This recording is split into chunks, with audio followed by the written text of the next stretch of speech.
There we go. Mic's unmuted now. Hi.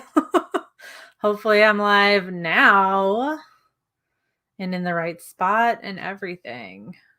I pop out the chat here, probably. Pop out chat. Ayo.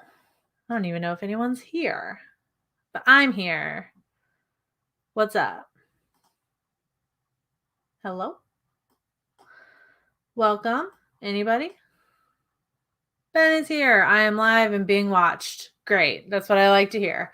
All right. Good. Okay.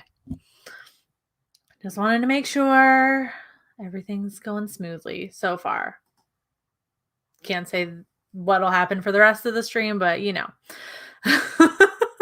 Looks and sounds good. Yes. All right. What's up, guys? Hi, Ben, Vanessa, Ayana, Alzai, Shauna. Hopefully everybody had a good week. Happy Friday. Hopefully you guys aren't like me and you have to work Saturday and Sundays. I hope everybody had a good week so far. Oh, sorry, I'm covering up part of the chat. Oh my gosh, thank you, Annabelle. It hasn't even started yet, but I appreciate it. Perfect end to awe. I'm sorry you didn't have a great week. Hopefully this will be fun. Hopefully you got some snacks and like some tea because we're talking about books. So I feel like it's needed. I even made cookies just because I like felt like it. I made some snickerdoodle cookies. I would share them, but not possible yet. Hi, Ghost Pirate Entertainment. Good to see you too.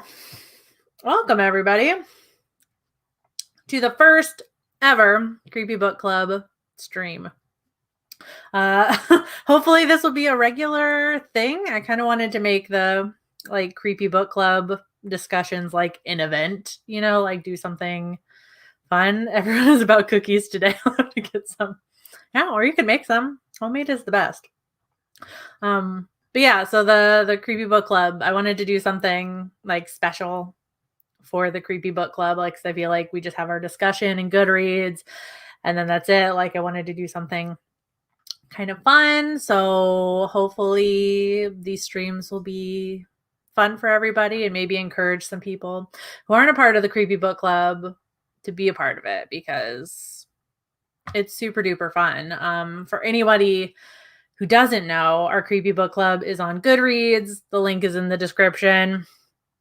Literally just click it and click join. That's all that's needed. It's an open group. I don't know if that's a good or a bad thing, but it's not. You don't have to answer any questions. And we read one horror book a month.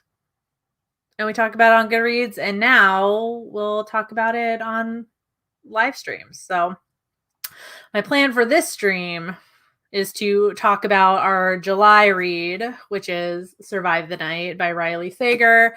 And then at the end, I'll talk about some other stuff that I read in July that I think you guys might be interested in. And that should be it. Shouldn't be too long of a stream. I know it's a weeknight and I don't want to like keep everybody up late. So hi, Horror Door. Well, happy birthday to your BF, to your boyfriend. That's more important. You definitely don't have to stay for the stream. It's probably good that you can't stay for the whole stream because that leads me into spoiler warnings. I am going to talk about this book like in full pretty much. So if you don't want spoilers, if you don't want to know who done it, cover your ears. And you can just watch me like wave the book around like 5 million times, as I'm sure I'm gonna do. And yeah, hopefully some of you guys have read this. It just came out. It came out at the very end of June. So it's only been a month since this has been out. Hi, Sean, Nocturnal Horrors, and Jacques. You just missed an intro. That's all. We just started. You also missed the cookies. I passed out cookies to everybody. There's just enough left for me. You didn't read it, but you want to know the spoilers. Okay. I mean, I'll explain enough that you can definitely react to it. Sorry, I probably shouldn't talk with my mouth full, huh? How rude. Okay. I guess we can get started. And like I said, this isn't going to last too long. I said it's a weeknight. It's definitely not a weeknight. It's Friday. It's going well.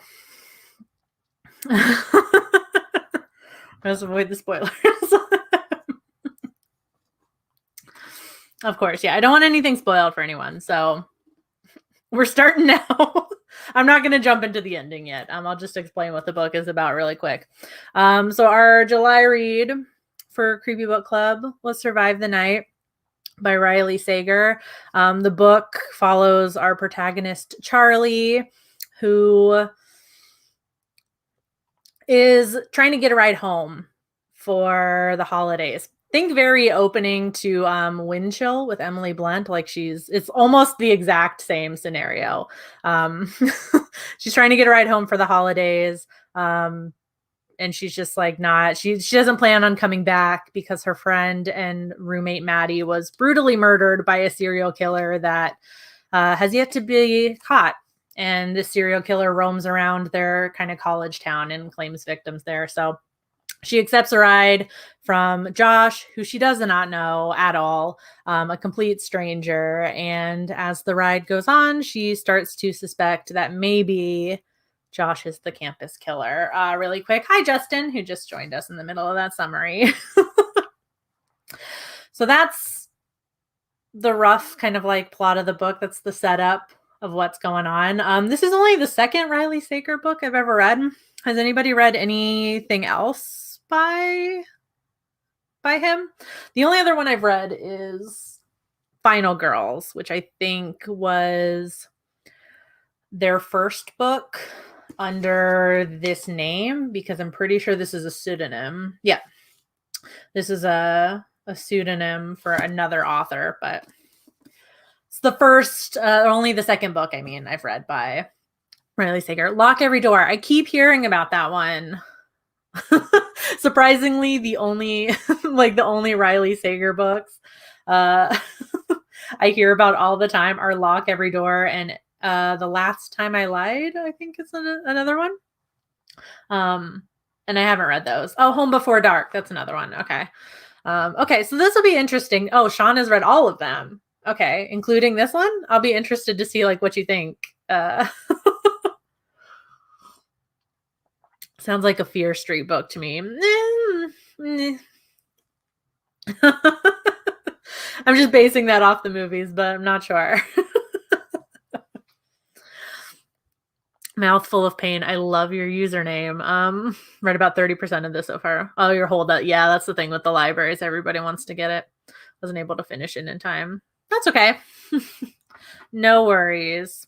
This is one of my faves. Not on the Riley Sager hype train. Yeah, after these two that I've read, here's your first spoiler. I'm not on the Riley Sager hype train either yet. So we'll see. I've heard really good things about The Last Time I Lied. Hopefully I got that title right.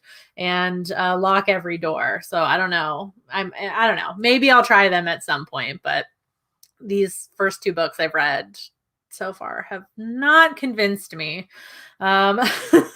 So the first thing we really have to talk about with this book, which kind of sets up everything, like the whole plot of the book is reliant upon this one like character quirk, I guess, that Charlie has. I'm going to try and explain it the best I can. I'm going to read a quote from the book to explain it because it just explains it better.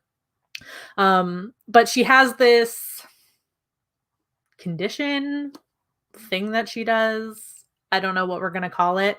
But basically, whenever she's in like a stressful, like traumatic situation, she feels scared, anxious. She imagines like a movie-like scenario in her head. Kind of like a response to trauma, I guess. This is how it's described in the book. Just to give you an idea. Hallucinations. That was what the psychiatrist called them. She said it was like having a mental circuit breaker triggered when Charlie's emotions threatened to overwhelm her. In times of grief or stress or fear, a switch flips in Charlie's brain, replacing reality with something more cinematic and easier to handle. Uh, so that's set up right at the beginning of the book. So instantly we know that Charlie is not the most reliable narrator because what she could be seeing and what we're reading could be real, could be a product of her brain. We're not really sure. I'll get into it a little bit later, but like the whole plot of this book falls apart without Charlie doing that thing. Like if she doesn't have that thing going on with her brain, I'm going to refer to it as like her movie brain thing because I don't know what else to call it. But without that, like there is no book. Final Girls was your least fave? Okay. I think out of these two, I think Final Girls is probably my least favorite too. I think I like this one at least a little bit more. Even in a kind of like hate read kind of way. I didn't hate read it. It's just like at the end, everything kind of falls apart. I really liked it up to a certain point. But the plot just gets like way complicated at the end. So now we're starting to get into spoiler territory. Yeah, the unreliable narrative is very literal. Yeah. It's so literal. So the way that the plot works with this is that the night that her roommate Maddie was murdered, Charlie saw the guy she was with. Like she leaves her at like some bar or something like that. And she sees the guy that Maddie was with right before she leaves, who was likely the killer. But of course, she gets into a fight with Maddie right before this. So her brain comes up with some like cinematic, like shadowy figure from like some like film noir thing. And she doesn't remember any details about this guy. She feels super guilty about it. And and I guess we'll get into the actual spoilers. I don't like when books do that in the third act. Ooh, Jock, strap in. Because the third act of this book is wild. So I thought it was really good going through that. Like I was okay with like the movie brain thing and then like the ride with Josh, and it's like definitely super creepy. You're kind of screaming at Charlie, but I guess you're kind of like she's desperate to get away. I guess that's fine. So like the interactions between her and Josh are like really creepy, intense, and I was okay with it. I was like into it. It was weird. It was creepy. But then we get to the third act of this and like the reveal of who's behind all of this, and who the killer is, I guess, even though it's kind of like just thrown in there. Spoiler territory majorly starting now. Basically what the hell is going on is that Maddie's grandmother, Marge, hired Josh to kidnap Maddie. No, sorry, to kidnap Charlie, Jesus. And bring her to Marge so Marge could interrogate her and find out who killed Maddie. Does that make sense? Because it's a little bit convoluted. Thank you, Horror Helper. Super sticker. Not sure what that is. Or unless I can't see it. If it's like a little sticker, probably. Thank you. Thank you for the nightmare fuel. Sorry, I forgot to do jazz hands for the last one. Is this a soap opera? Kind of. So that's what I meant with like the movie brain thing. Like without that happening, there is no plot. Like I made more sense of that than Riley did. I tried.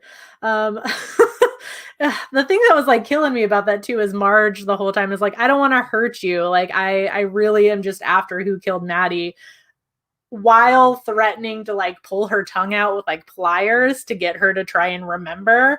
Like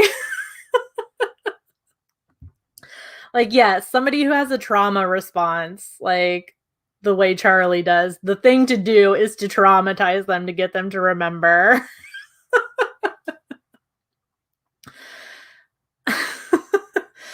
Yes, Justin, thank you. That leads into what I was just about to say too.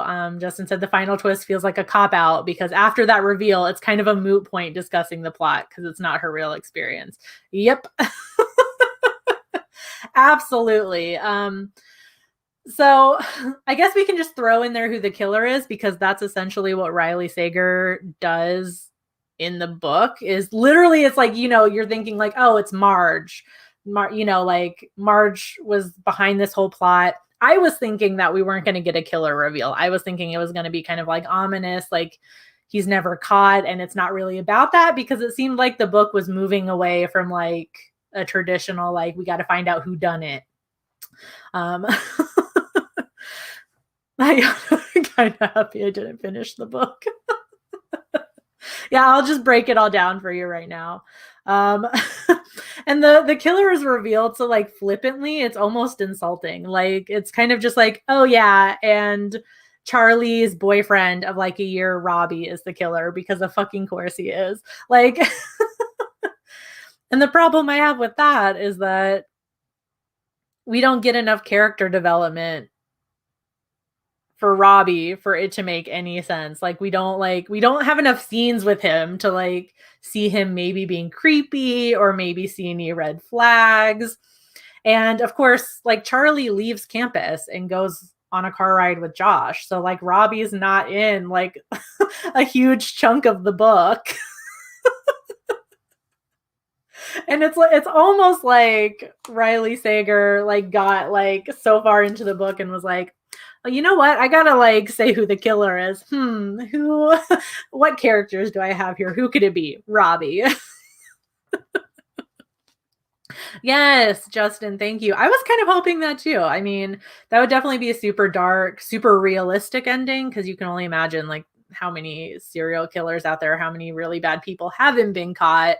But it seemed like the plot was moving away from that. So like the reveal of the serial killer was kind of just like, did we need that? Was it necessary?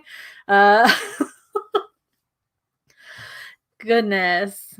Thank you, Spinster Hermit. Yeah, I know. I'm hopefully this will become a more regular thing and maybe we won't have to have like people hopping in and out. But yeah, sorry, I'm spoiling everything. Oh my gosh, you predicted the killer? Shauna. How? It was like the only person left. I didn't get it at all. I was kind of like, it just seemed so thrown in there. And right at the end, too, like we had this huge confrontation with Marge, which is really sad, like Marge kind of realizes like how useless this all is, And then I guess back to what Justin said, the like final reveal of all of this is that everything we've read is actually being watched by Charlie in a movie theater. She is now older. She works in the movie industry and somebody made a movie about her experience. And so everything we've read was being watched by her. It was the movie version of everything we just read. She even like mentions a few things that were like different in real life than what we just read. So God.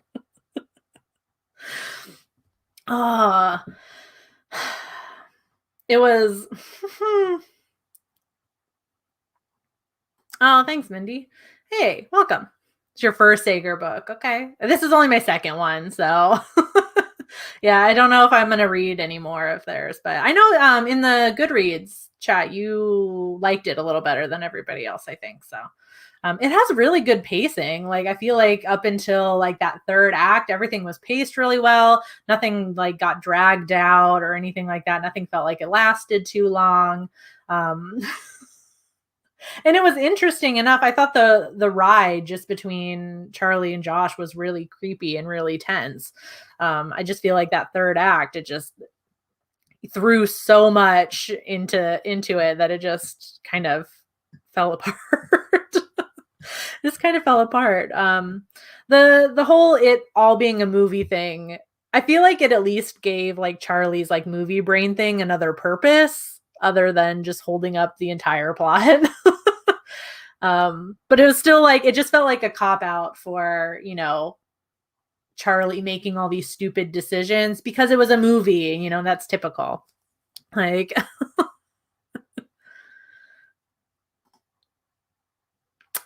I agree. Yeah, I agree. Instead of, yeah, like Charlie just mentions like in passing, like a few things that were different. But yeah, maybe if it went on a little bit longer, it wouldn't have been, yeah, it definitely felt like everything, like it was all a dream. That's that's what it felt like. Um I think the thing, at least like I'm scrolling through the Goodreads discussion really quick. I think the thing we all agreed on that was like the worst was with this book is that Charlie ends up with Josh at the end. No? Like granted, he's kind of innocent in it. Like he's simply hired by Marge to do this. But he kidnaps her, one, like just looking at it from like a like Charlie's point of view, like he kidnaps her, and he even like gaslights her and manipulates her like movie brain thing to make her think that certain interactions between them didn't actually happen. And like it's like that's their whole interaction though. Like, yeah, he essentially gaslit her. Like, it's exactly what happened. And it was again just thrown in at the end. Like, I just want to read. I marked a passage I want to read because they literally just throw it in there. Like, there's been like no cute interaction between Charlie or Josh at all. It's she like the entire time she's kind of just like, I just want to get home, and this guy's like kind of creepy, and he might be a serial killer. I don't know where all of this development was where they were supposed to like be into each other. So this is like at the very end of the book almost. You know, they've been taken to the hospital, everything's done, they talk to the police, da da da da da. So Charlie saying, then there's the fact that she likes this version of Josh. It's the one she got brief glimpses of during the long, strange trip of the previous night. The long, strange trip. Now that all suspicion is gone, she thinks it might be nice to meet the real him.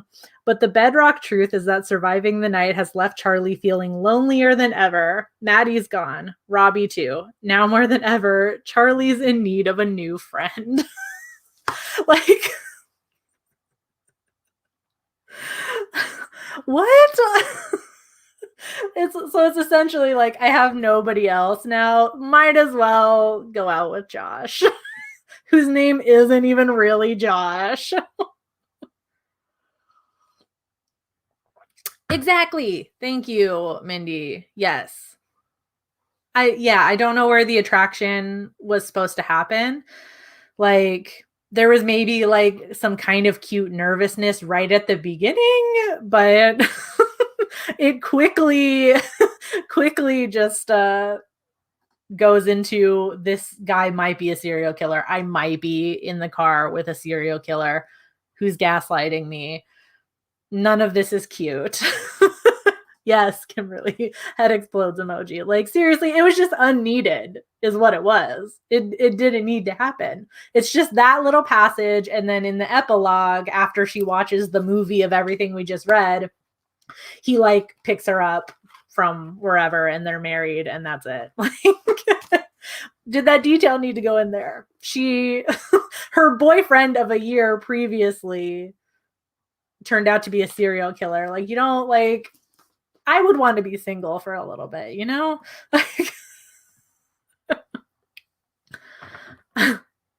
Oh, Justin. Okay. Was that how it really happened? I'm buying too much in the maybe. Maybe. It's weird, the whole it was all a movie thing, because we are so in Charlie's head, just like a book. So I feel like the lines get a little blurred there. So it's like technically what everything we're reading is what's being seen on the screen, but we're not in Charlie's head the entire like the movie, you know, like it's, you know, the movie's not in Charlie's head, right? It's a weird. That's why the whole it's all a movie thing like kind of doesn't work for me. I feel like books and movies are inherently different in that we're seeing everything that Charlie is thinking, which is not happening in that movie, Kimberly, she has a type. That she does. It was just, yeah, I don't know. I just think it wasn't thought through.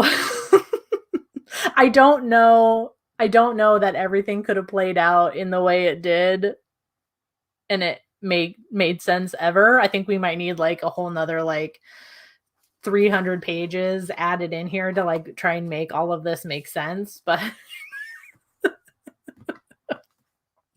it was just weird. Like it's the final bit of the book, everything just fell apart for me.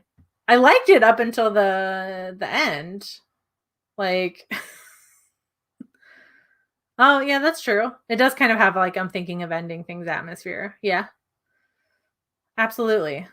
Just a little less like depressing, I guess.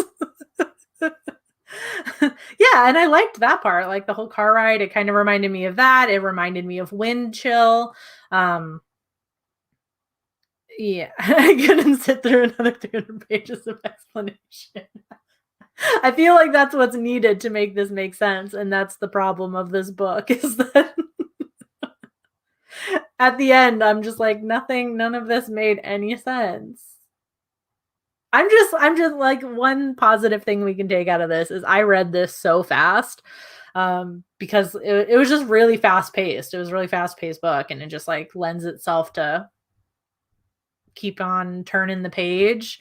I think I'd be more mad at it if it like genuinely took me the entire month to read, which if it did take you the entire month to read, I kind of don't blame you because you probably didn't want to finish reading it. It was mostly good. It was just that last bit that was really disappointing. That's what makes me nervous to read any more Riley Sager. I think Shauna recommended one somewhere. Yeah, up here. So I guess those are two that maybe are a little bit better. The last Home Before Dark is another one I forgot. We'll see. I don't know. I don't know that I'll spend my money on another Riley Sager book. Maybe I'll check it out at the library. I don't know if I don't know if I want it, if I want to risk having it on my shelf or spending my money on it just in case. Yeah, I forgot what I gave this in rating wise. Hold on, I'm gonna scroll up and find it. Did I write it? No, I didn't. I think I gave it like a 2 out of 5. I think. Just want to see what it has on Goodreads. Oh, wait, hold on. It's not going to be in here, is it?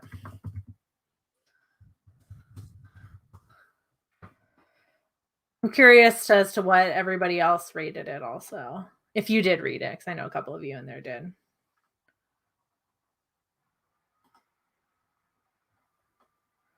It's got a 3.66 on Goodreads overall. Home Before Dark was my previous favorite. Maybe I need to read Home Before Dark then. Maybe that's the one. Mindy gave it a 3. Okay. And you liked it too. I know Mindy, like I think you said you kind of overall liked it more or less. 3s and 2s. Okay. Okay. Man, I feel like there's very few like books I've been like wowed by this year so far. I don't know. Maybe try Home Before Dark, everybody. It seems like everybody is saying Home Before Dark is a better one. So we'll see. That's it. That's all. I didn't grab our next read. Is it nearby? No, it's not. Our next book, Shauna gave it a 3.5. Thank you for the spoilers. You're welcome. I tried my best to explain everything that happened.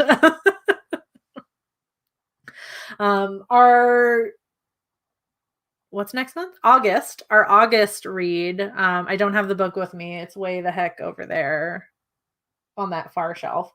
It's The Final Girl Support Group by Grady Hendrix. So if you want to get your hands on it to give it a read, that's what we're reading for August. So Just put that out there really quick. Make sure I say that so I don't forget. Um, I mean, all I wanted to do left to end the stream is to, talk about what everyone's been reading this month. I have a couple things that I'll mention, but what has everyone been reading this month? Because I'm sure, I mean, if you guys are like me, I usually read a couple of books per month. I've been reading a lot of graphic novels, which is the bulk of what I'm going to mention here. I'm trying to branch out a little bit, like graphic novels and like manga this year is what I've been trying to read more of. Because not that anybody ever asks for recommendations for those at work. I feel like people who come in for manga and graphic novels usually know what they want and don't need a recommendation, but I've never read any of those things, so I wanted to like branch out and do that this year. So The Book of Accidents. Sorry, I'm going to Google like while I'm on the stream.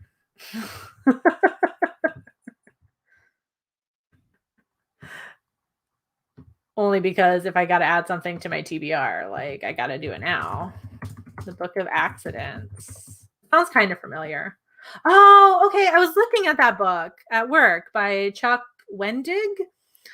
The cover looked really interesting. I haven't figured out a way to like show stuff in front of that's not like covering my face on here, but that looked really interesting. I almost bought it at work. So I definitely want to know what you thought about it, Kimberly, if you finished it. I've heard a lot of good things about this. I feel like I started to see it all over the internet too after I looked at it. Ooh, Jacques, rereading We Have Always Lived in the Castle. I love that book. I love Shirley Jackson. Nice. Vanessa. Ooh, going through Sookie Stackhouse. I don't know how many books there are in that series. I never read the books. I watched the shit out of that show though. Oh, okay. Ayana's going with a Blood and Ash. Okay, book talk. I see you. Curious about any ebooks you've encountered worth listening. Any audiobooks? None this month that were like super. I guess like I did listen partially to Tender is the Flesh, which I also read this month. I'm not going to talk too much about it because I have a special kind of video planned for it for October. But I partially listened to this one, and oh my God, the amount of dry heaving done in my car, like to and from work while listening to this is, oh my goodness. If you don't know, this is kind of making the rounds on Book Talk too. It's essentially a dystopian world, dystopian society, not world, where we can no longer eat animals because of like some virus or whatever. And so humans are being like raised at, for meat. It's it's really gross to get through. It's really graphic and gory, and the ending is just like, I feel like the author, like at the end, like took the book from my hands and then smacked me across the face with it and then proceeded to kick the shit out of me. That's what the ending felt like. Really, not for those with a weak stomach, but it was like one of those disturbing books that you also think is really good. Like I felt beat up by the end, but I was grateful. I don't know if anyone else has read it in here, but oh my God. Okay, let me catch up to the chat so far. Ben had a few exes that could have been serial killers. Oh, which Uzumaki adaptation? Oh, I feel like somebody was talking about this. Who was it? Was it Mike, maybe? Rotted Reviews? I can't remember what story it was, though. I've only read a few Uzumaki. Or sorry, thinking Junji Ito. I did not know they were doing an Uzumaki adaptation. Absolutely, I will watch it. That was a great book. One of like my first manga that I ever read. Let's see, Mindy. Out of Water by Sarah Reed, an experimental film by Gemma Files. I feel like experimental film I've heard a lot about too. Pulling books up to add to my TBR. Yeah, I think I tried to order this in at work and I couldn't, but I wonder if maybe now I'll be able to. I think I remember seeing or hearing about this forever ago, but I couldn't order it. You could enjoy the soulless graphic novels. I've been into graphic novels a lot lately. I've been into graphic novels a lot. Man, you guys are all just the flesh. Really. I know, it's like I enjoyed it too. Kind of. It's like I did and I didn't, you know what I mean? Like it was really disturbing, but man, goodness. The Diviners audiobook. I never did read the Diviners. Vanessa. Yeah, it's intense. Yeah, very dark, very bleak. Exactly, Mindy. So speaking of graphic novels, that's like everything else I read this month. I have them all here, except for this. I haven't read this one yet. This is the second of Y: The Last Man. I'm borrowing these from my ASM at work who recommended it. So I read the first one. I have yet to start the second one. And they're making a show out of it. It's basically just every living thing with a Y chromosome dies except for one guy and his pet monkey. And that's the premise. The first one, the only problem is there's obviously like trans and non-binary people that would be in this world, right? And there's no mention of them. Well, no mention of any non-binary people, but trans people are mentioned in passing like once or twice in the book, and that's it. I wish that kind of would have been explored a little bit more. I don't know how many books there are in this series, so I don't know if we'll ever get to that point. Kind of a similar thing happened with Man-Eaters, which I read. This is just the first one, but I read the complete series, which is only 3. Apparently it ended early because the author did not handle criticism well when it was brought up that it wasn't inclusive to like trans and non-binary folks. That was like the gist of what I read. So it ended really prematurely. So the ending is kind of just like thrown together, which is disappointing because this was an interesting one too. It was like as soon as anybody that has a uterus gets their period, they will potentially turn into a giant cat and like eat people. So that was interesting. The other one I read, which I think you guys would all really like, is Something is Killing the Children. I think there's only 3 of these also so far in the series, 3 volumes, issues. I don't know what to call this. I don't know what to call this, but I found out after I'd finished like the 3 volumes that I have, it's being adapted on Netflix by Mike Flanagan. So I'm really excited about that. It's essentially just monsters are real, and there's a monster that's stalking this town and killing children. And there's a secret society of people who take care of these monsters. So Erica Slaughter here, who is part of the secret society, comes to the town to, handle the monster. It's really badass, really bloody and gory. And I can't wait to see it adapted. I don't know when that's supposed to come out. I just found that out like a couple days ago. Yeah. Vanessa, I read the first Y graphic novel and found it a bit off-putting. There's one cis dude left, and even the story can't center women or trans people. Yeah, the only thing I'm kind of interested to see, at least in terms of the adaptation, is all the showrunners are women. So I'm interested to see if maybe think some things get changed, what they change in terms of maybe some representation or something.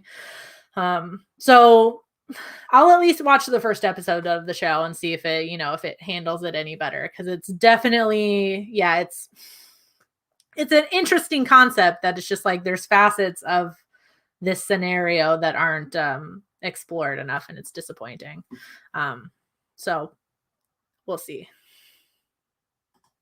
No, I think it's fair. I absolutely think that's fair. I mean, it is the actual graphic novel, though.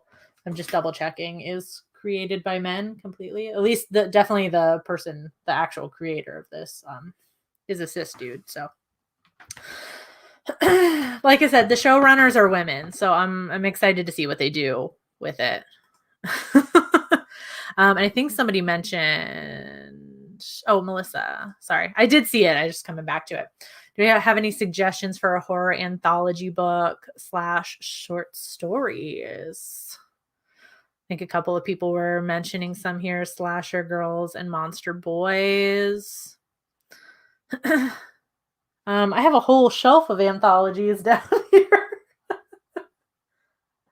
And I do have Slasher Girls and Monster Boys. I tend to read them. Hold on, I'm just going to turn my chair. I tend to read them slowly since they're all short stories. If you don't mind YA, I can't grab it now, but Toil and Trouble is a really good one. It's all like witchy themed, and all of the stories are written by women. So that was really good. Lots of LGBT representation and all just representation in the entire thing. It's really good. I really recommend that one. Yeah. I saw, as soon as I saw that on IMDb, I was a little bit more confident. It comes out September, I think, is on Hulu via FX. Like it's just going to be on Hulu. But yeah, I'm excited about that. I've heard about this one too, Jacques the Fisherman. I keep saying like I ordered it in at work. I order in the books for our horror section at work. So as you guys are making suggestions, I'm like ticking them off in my brain too to try and order in. I did order that in for work, and people have been buying it. I've seen a lot about it. Looks interesting. It looks interesting. So if ever you have any recommendations, feel free to just like shoot me a DM or something. Brian just got off work, which you're here.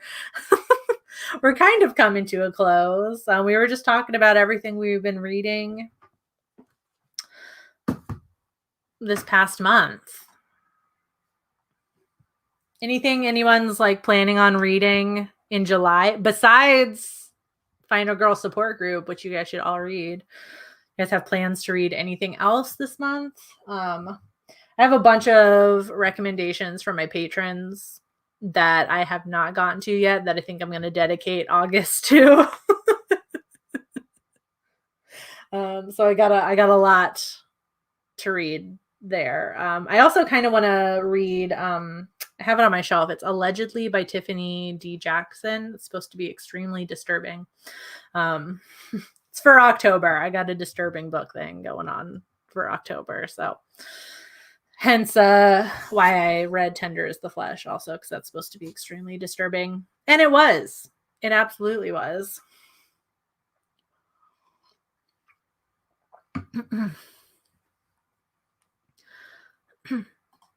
Iris Through the Looking Glass? That one sounds familiar too.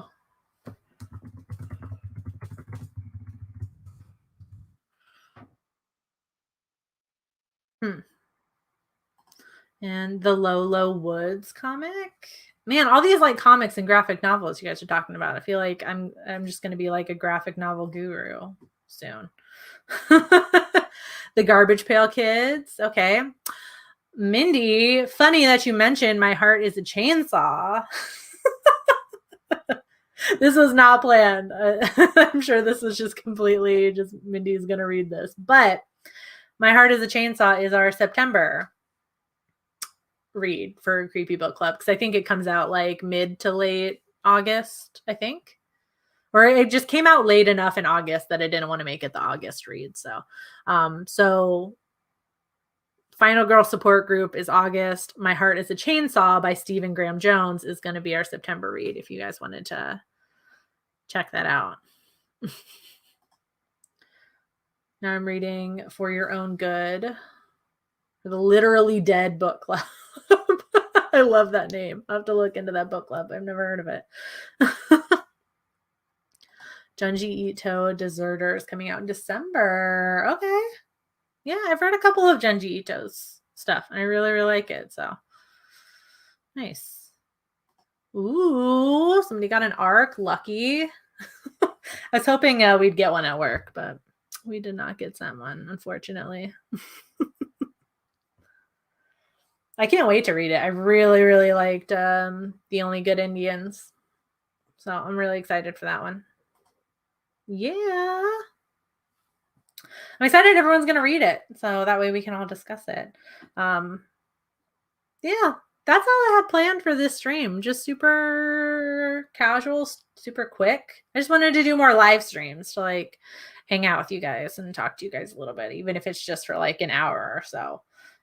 So